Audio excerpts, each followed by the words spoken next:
Bienvenue pour de nouvelles combinaisons. Donc en fait, c'est ça la position. Et les blancs viennent de prendre la tour. Alors, c'est une position assez compliquée. Le fou. Le fou menace le fou. La dame menace le fou. Et la tour menace la dame. Donc il y a des pièces en prise un peu partout. C'est assez compliqué. Bon, moi, j'ai le choix entre prendre la tour avec le pion ou avec la dame. Mais en sachant que quand je vais prendre la tour, les blancs risquent de me prendre une pièce. Donc voilà, mon idée, c'est de faire échec pour clouer le fou. Il va venir ici. Et je prends la tour avec le pion.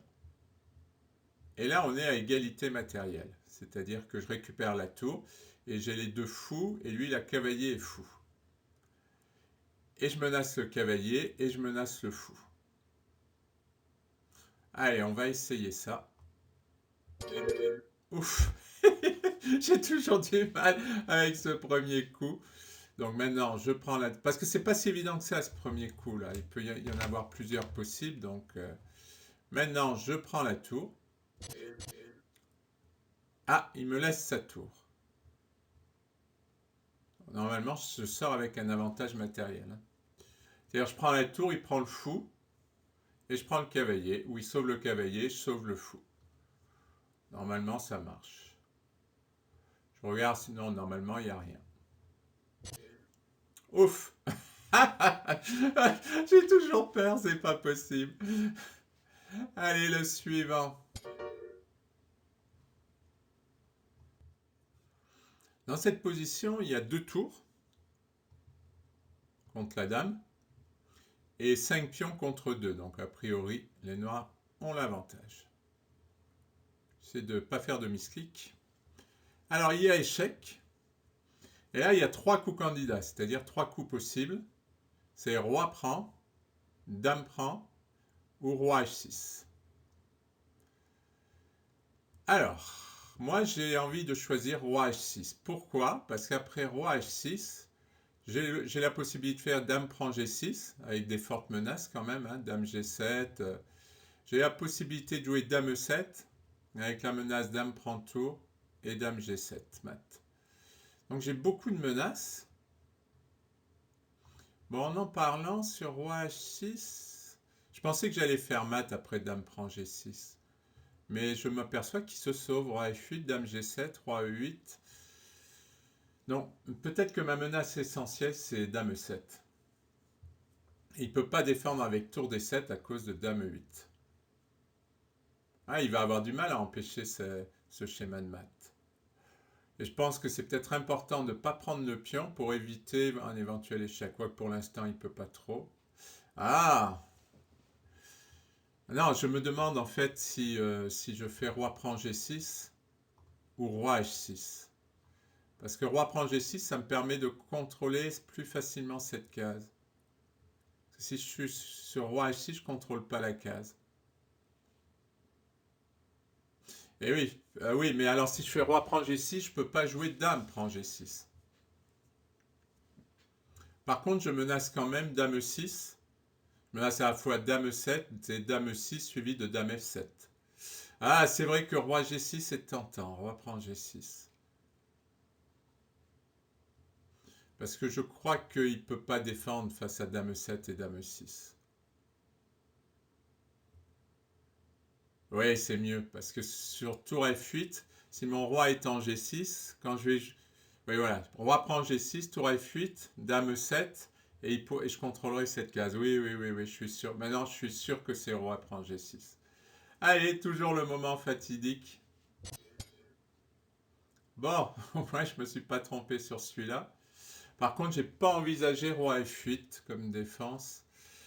C'est là où mes analyses, moi j'appelle ça une trou de gruyère. Il manque des coups. Alors là, peut-être dame B7, avec l'idée de dame F7. Et je contrôle cette case. Hein. Pour moi, c'est important de contrôler cette case pour éviter l'échec. Dame B7 me paraît bien.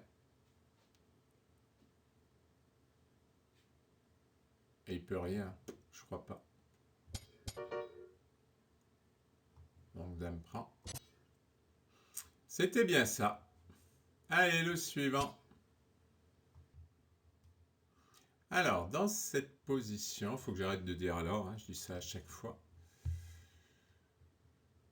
Les noirs menacent de manger le cavalier et ils menacent de manger la tour. Alors là, oh, j'en ai assez joli tout le temps. Si je prends le cavalier, puisqu'il y a mon fou, il y a dame échec, le fou bloque, donc la tour est obligée de descendre et je fais mat. Enfin, je fais mat, il fait mat. Je ne peux pas prendre le cavalier. Et c'est la prise de la tour qui me paraît le seul coup. Donc avec la dame ou la tour. Alors après quelques calculs, je préfère prendre avec la tour. Je vais re-regarder. Dame prend, dame échec, tour F8. Ouais, parce qu'il y a cavalier F6. Ah oui, mais si je prends avec la tour, c'est pareil. Dame échec, tour F8, cavalier F6. Mais là, il y a madame. Vous voyez, si madame reste là, elle va pouvoir revenir défendre contre la dame. Oui, c'est ça, c'est tour prend. Eh ben non. Ah, c'était dame prend. J'étais pas loin. Bon, voyons. Dame prend F1. Je vais mettre le moteur. Dame D8. Tour F8. Ouais, c'est ce que j'avais calculé. Là, j'avais calculé que le roi sortait, parce que la tour est clouée. J'avais calculé que le roi sortait et j'avais des gros problèmes à cause de dame D7. Donc effectivement, c'est dame prend F6 qui m'a échappé.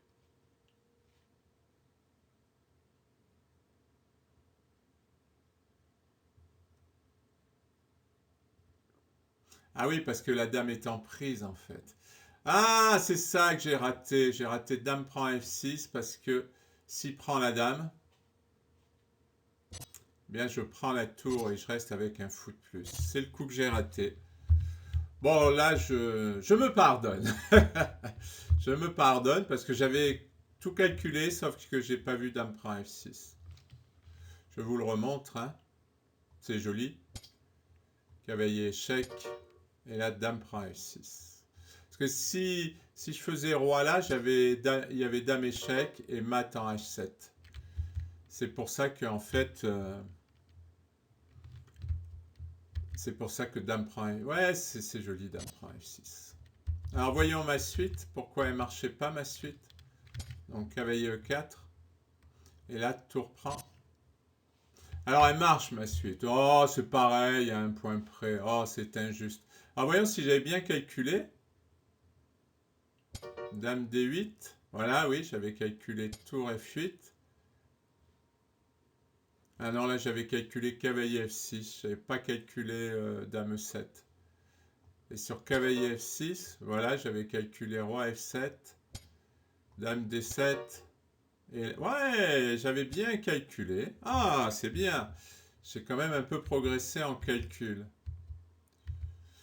Mais par contre, j'avais pas vu du tout dame E7 qui menace mat. Donc j'ai eu quand même 2 trous dans mon analyse. Et là, les noirs s'en sortent avec fou G1. Ah non, là, j'avais même pas vu dame E7.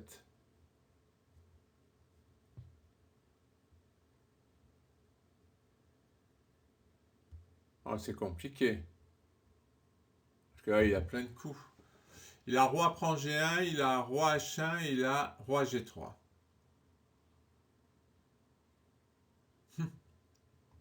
Voyons roi G3. Ouais, il va avoir du mal à s'en sortir. Ah, il y a mat en 2. Ah, et dame F4. D'accord.